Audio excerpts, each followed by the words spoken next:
Hello, and welcome to day 25 of Find Your Flow. Today's pose is Baddha Konasana, otherwise known as bound angle pose, otherwise known as butterfly pose or cobbler pose. So this one has a lot of names. Most people know it by butterfly pose because we probably have been doing it since phys ed class in elementary school. I know I have. But today I'm going to show you a few variations so that you can find your edge, whether that is a more active edge or a more passive edge. So this is a seated position. If you need to grab a towel or a blanket and place it under your hips for a little more comfort, you're welcome to do that. I'm also going to show you a few modifications or variations really for this pose that include the use of yoga blocks. So if you have a couple of blocks, please feel free to have those handy as well. So we're going to begin by just extending our legs in front of us enough so we can place the soles of our feet together. And then we're going to slowly bring our heels up towards our hips, just to the point that you can feel some discomfort in the inner thighs, but the point isn't trying to pull the heels up to the hips, it's just to find your edge, just that point of discomfort.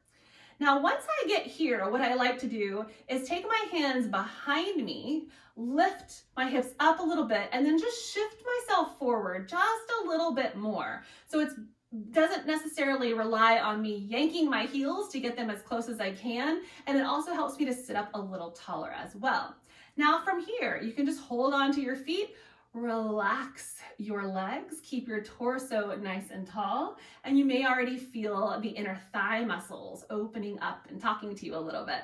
So you can hang out right here for Baddha Konasana, or you can begin extending up out of the hips and then forward, just like we were doing in our Paschimottanasana on day 24.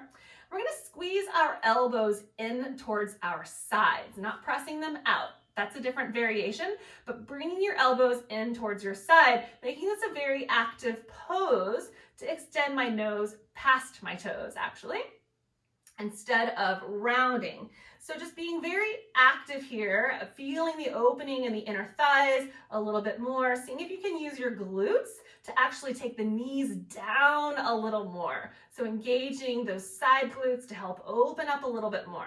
So this would be a more passive version of Baddha Konasana. This is one that I really love, but again, kind of like day 24, just depends on where it is in my flow, if I use this one or if I use a more passive version. So a more passive version of this pose would be to round down, let your nose go down towards your toes and relax your forehead down towards your feet. And you can hang out here. This definitely gives a different sensation along the back side of your body. You're getting into a little more compression into the spinal joints, so just be careful there. Just forward bend just as much as you need to feel a little opening in the inner thighs and a little opening in the low back. Now, if you like how that feels, but your head is a little heavy to be hanging out there very often, very long rather, then you can use a block, and you can place that block either on whatever setting works best for you. I like to set it on the highest setting and just allow your forehead to touch down on that block. And then you can relax here a little bit more. You're not worried about your neck muscles trying to hold your head up. Now, a couple of other variations, if you're going to hold this for more than I would say a few breaths, then you can even place a couple of blocks underneath your knees for added support. If you found that point that you're like, this is all I need, but I can't really hold it here very long, then you can place your blocks as support there. And again, finding either that active or that more passive Baddha Konasana. Now there are options with the elbows and the hands. I'm sure many of you have seen where people are like pressing your elbows into your thighs, or holding onto your feet, pressing your elbows into your thighs. You can do that as well, but I like to rely on my own strength in the opposing muscles. So in this case, the glute minimus, glute medius, to help open up the legs a little bit more. That way I'm not forcing something, I'm actively working with something. So that is one way to make this pose a little bit deeper. Another way to make this pose a little bit deeper is to hold onto your feet. And I like to imagine that I'm opening them up like I'm reading a book. Now this changes the rotation a little bit more in the hips, a little more external rotation, and it activates the glutes as well as takes the legs down a little bit more. And then again, you can bring the elbows in and then extend to make this active, or you can make it more of a passive pose. So lots of options here with Baddha Konasana. Now to get out of Baddha Konasana, this is super important.